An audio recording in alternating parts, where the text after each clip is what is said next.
அந்த பெண்களுக்கு குரல் கொடுத்தான் புரட்சி கவி. அதாவது நீங்கள் மரபு கவிதையில் தானே எதையும் சொல்ல முடியும்.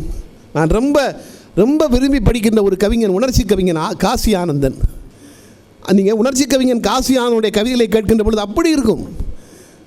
கடல் சூழ்ந்த யாழ்ப்பாணம் படகு போல் இருக்கும், கடல் மணலில் நண்டு ஏதேதோ இருக்கும். இந்த யாழ்ப்பாணத்தை அழகில் சொல்லுவாருங்க.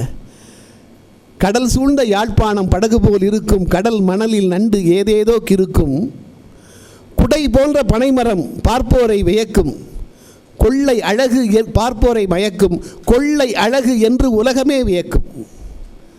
கோணமா மலை மீதில் அலைமோதி பாயும், புரிகோணமலை, கோணமா மலை மீதில் அலைமோதி பாயும், கூட்டமா இளமான்கள் கடலோரம் மேயும்.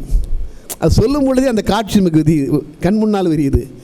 விழிகளில் வன்னிமண் அழகள்ளி சொரியும், வேரில்லா செடியைப் போல் மயில் ஆடி தெரியும். மயில் ஆடுறது வேரில்லாத செடி மாதிரி இருக்கான். அதுதான் அந்த அந்த ஒரு மரபு கவிதைக்கு அந்த ஆற்றல் உண்டு.